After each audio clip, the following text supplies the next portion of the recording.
días que no vuelven, la vida que nos... Y si le parece bien, señor Pablo Hacker, avance con el 5G privatizado. Avanzamos.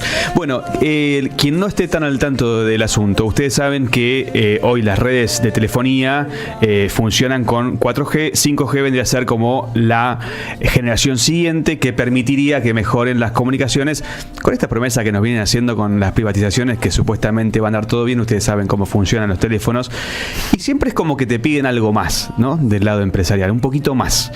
En este gobierno que les cuesta tanto ceder a los intereses privados, ya les respondieron que sí, que le van a dar un poquito más de lo que están pidiendo, y lo que le van a dar no es pavada. Son 100 MHz del espectro que estaba reservado para ARSAT y otros 50 MHz que se encuentran en manos del ENACOM. Para hacer una breve explicación de esto, tengan en cuenta que el espectro radioeléctrico es limitado. Entonces es muy importante y muy valioso a quién se le entrega. Y esta fracción que se está entregando es una de las más fuertes, es una de las que tiene más potencia. Y esto que se le quita a ARSAT y a ENACOM, que estaba utilizado o se podía utilizar para cuestiones estatales en el sentido de transmisión de información, de televisión abierta digital, bueno, ahora lo van a tener privados. Eso por un lado, y por otra parte, en este mismo plumazo de lo que llaman Deep Motosierra, pero llamamos profunda privatización, también van a grabar con el 21% con el IVA a páginas web, diarios, algo que el kirchnerismo había logrado sacar. Para hablar un poquito más de esto en profundidad, tenemos a Diego Beciunas, que es licenciado en comunicación, además es magíster en comunicación en políticas culturales, que está conectado para comentarnos de qué va esta nueva movida de privatización del gobierno de Milei. Hola Diego, ¿cómo estás? Pablo Hacker te saluda, ¿cómo estás? ¿Qué tal, Pablo? Carlos, bueno, a todo el equipo ahí, ¿cómo están? Todo bien. Diego, contanos un poquito, esto entre gallos y medianoche apareció entre el tema de la FIP y el nuevo ARCA, como que quedó relegada, no lo vi en tantos portales. ¿Qué es específicamente lo que está entregando el gobierno y qué es lo que pierde la sociedad con esta nueva entrega? Bueno, ahí esto formó parte de un anuncio que hizo el vocero presidencial Adorni ahora 2 días atrás.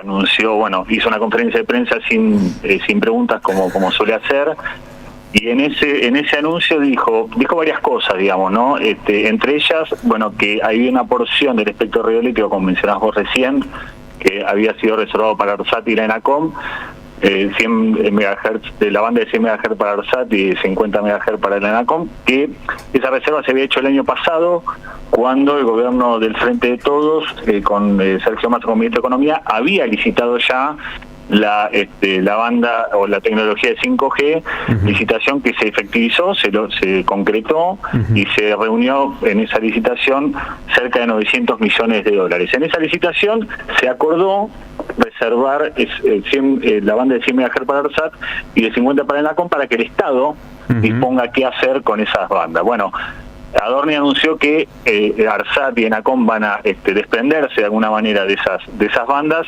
y por una lógica de competencia, que es una lógica medio extraña, digamos, van a licitarlas o volverlas a privatizar para fortalecer o apuntalar el despliegue del 5G. Digamos que, a ver, aparece ahí como un actor bastante claro, digamos, si uno repasa las reuniones y los viajes de Milei, que es Elon Musk, digamos, ¿no? O sea, como un actor que puede llegar a estar interesado de alguna manera en esa licitación, pero no deja de ser de algún modo una política, una lógica que el gobierno viene aplicando en diferentes sectores, inclusive en diferentes empresas públicas. Digo, ayer tuvimos la privatización de Belgrano Cargas, y no hay que olvidar tampoco que ARSAT figuraba dentro de la lista de empresas a privatizar en la ley base, que finalmente se quitó. Pero bueno, uno podría sumar, digamos, esta lógica dentro de ese desprendimiento o ese achicamiento del Estado que está buscando este gobierno, digamos. ¿Y qué pensás, Diego? Bueno, vos escribiste un informe sobre esto. ¿Cuál es, digamos, crees vos que lo que pierde el Estado, en realidad todos nosotros, con esta entrega? ¿Qué es lo que se puede dejar de hacer con esa frecuencia?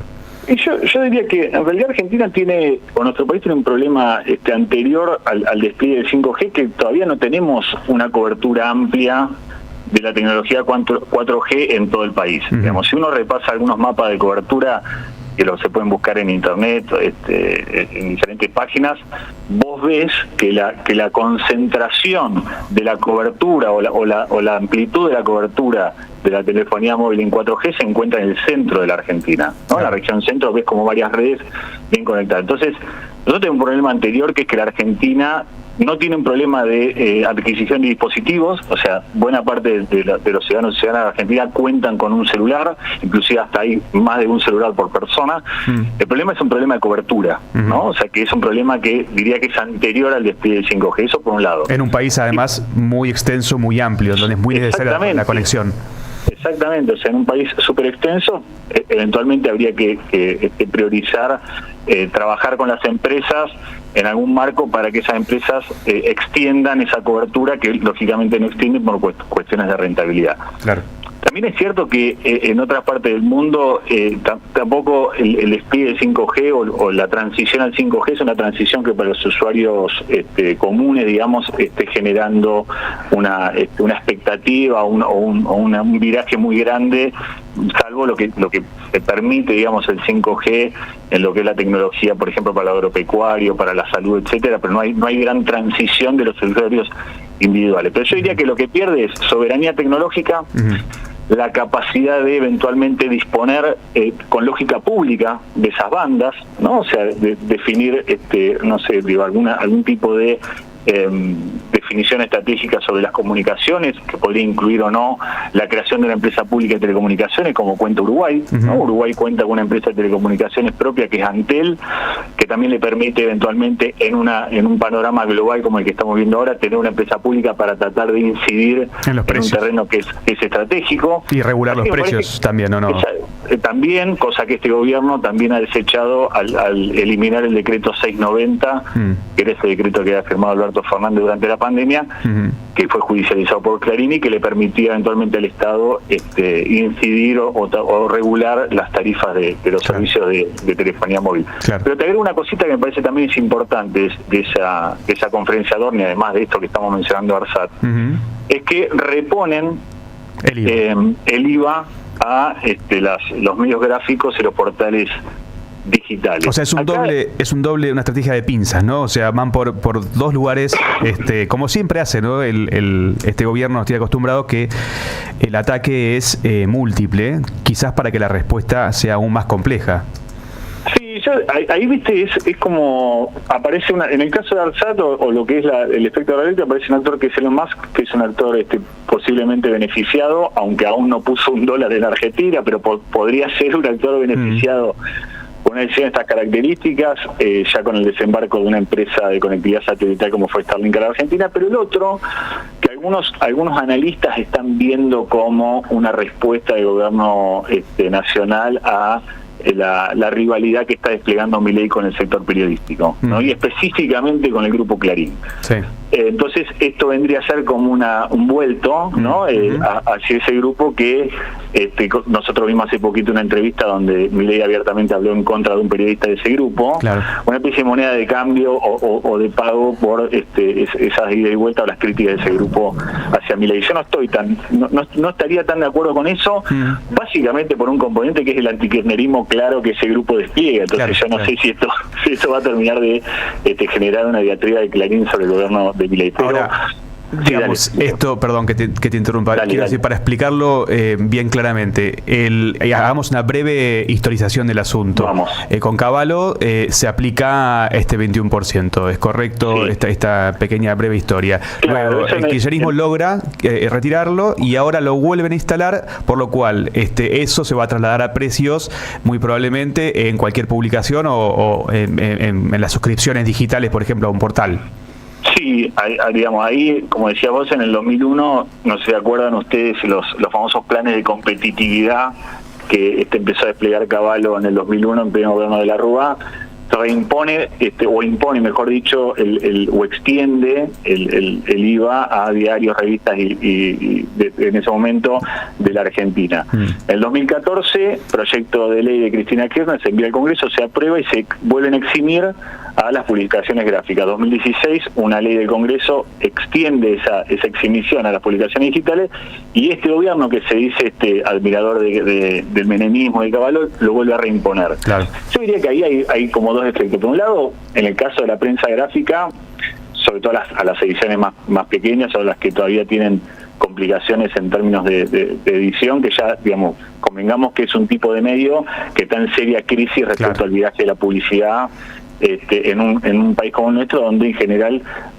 no, está absolutamente concentrada la industria gráfica, sí, con dos grandes prensa, diarios, sí. Claro, con dos grandes diarios como La Nación y Clarín. Eventualmente no podrían pegarle demasiado, pero quizá tengan un poquito más de espalda, digamos, en ese sentido. Entonces, ahí lo que podría hacer es pegarle a los medios más chicos, incluidos aquellos portales digitales. Por ende, podemos decir que en todo caso es un golpe a la pluralidad de voces.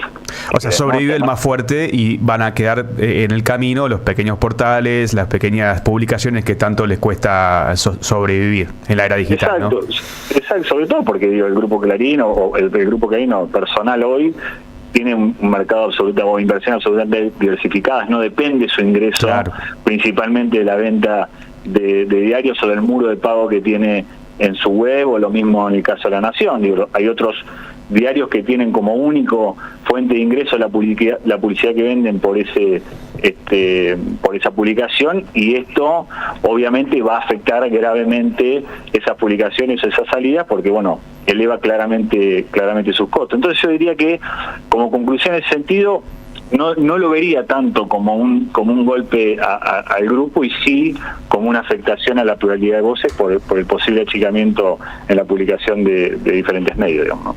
Clarísimo, Diego. Bueno, vamos a seguir este tema. Como me gustaba que hagamos una lupa sobre esto, porque siento que ha pasado un poco desapercibido. No sé si la misma percepción tenés vos, ¿no? Que esto como que quedó así en el tintero.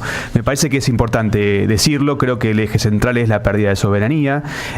Creo que claramente se está favoreciendo a los grandes grupos, como en general hacen los gobiernos liberales. Así que nos interesa que sigamos este asunto y que nos cuentes cualquier novedad que escuches al respecto.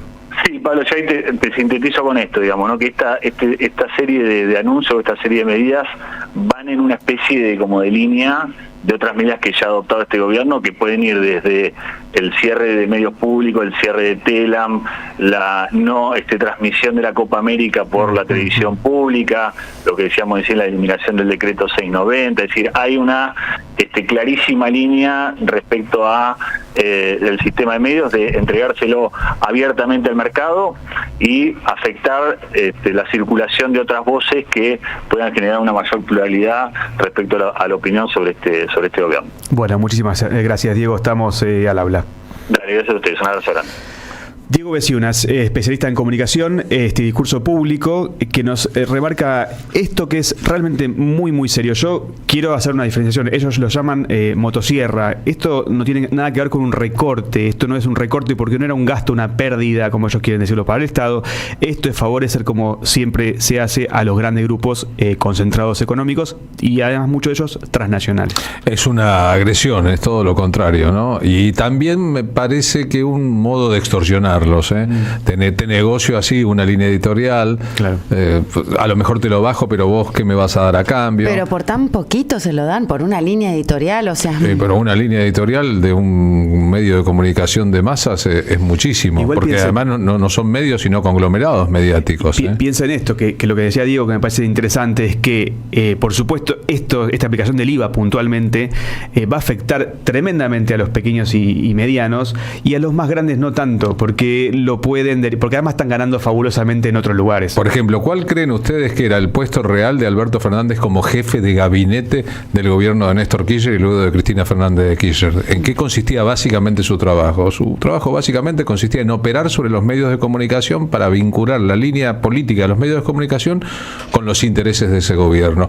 Más adelante Néstor Kirchner lo nombró a Alberto Fernández como titular de la sociedad llamada Papel Prensa, una sociedad con capitales estatales y de 2 de los principales diarios de la Argentina que fabrican la mayor cantidad de porcentaje de papel con el que se imprimen los diarios. El diagnóstico, cuando Alberto Fernández saltó del segundo gobierno kirchnerista y pasó a construir una fuerza política junto a Sergio Massa, otro ex jefe de gabinete llamado al Frente Renovador, que compitió en elecciones y que le restó poder político al kirchnerismo, el diagnóstico del presidente y de la expresidenta, que luego lo convocaría Alberto Fernández de candidato a presidente, es que ellos habían puesto a alguien del Estado a controlar el grupo Papel Prensa y terminaron con alguien del grupo Papel Prensa controlando el Estado. Entonces todo poder político busca negociación con los medios de comunicación. Che, llamaba Alberto, ¿qué tema tenés mañana en la tapa?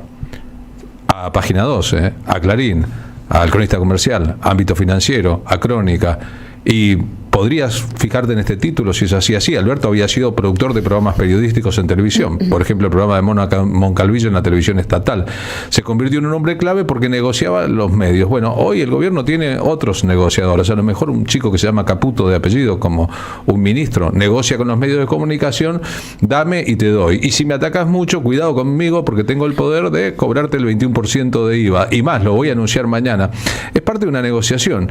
Y algunos pagarán el IVA y no pasará nada, y otros no pagarán el IVA y no pasará nada. Incluso se dice, digamos, fuertemente que la movida contra la FIP, esta nueva ARCA, que me encantaría poner la G adelante, la hace Santiago Caputo y, digamos, el ministro de Economía se entera en una parada en un vuelo que está haciendo. O sea, a ese nivel es también las disputas intrapoder, ¿no? Y todo tiene un sentido, ¿no? Cuando dejan de cobrar los autores de composiciones, de canciones, sus derechos de autor en los hoteles, no es porque esté demasiado interesado en el asunto del presidente Javier Milei, es que paró en los hoteles de Alstein, que es dueño de medio Argentina y de todos los shoppings, y entonces él y la Cámara de Hoteleros no quieren pagarle a los músicos por las canciones que pasan dentro de los hoteles alojamientos, o incluso en las fiestas privadas, porque consideran que se la pueden guardar para sí. Y entonces no es que les interese tanto el asunto, es que como tienen patrones y jefes, los patrones y jefes piden cosas y el gobierno muy gentilmente se las concede. El otro día Cristina Fernández de Kirchner se lo dijo in your face, sería cuidado que te van a usar y un día te van a descartar. El poder usa y descarta, y los campeones de todo un día se encuentran como el triste rey de la canción de Charly García en el segundo disco de Sui Generis, Tribulaciones o caso de un triste rey imaginario o no. Le ponemos un poco de Spinetta y Los socios del desierto a este momento. Cuentan el sol.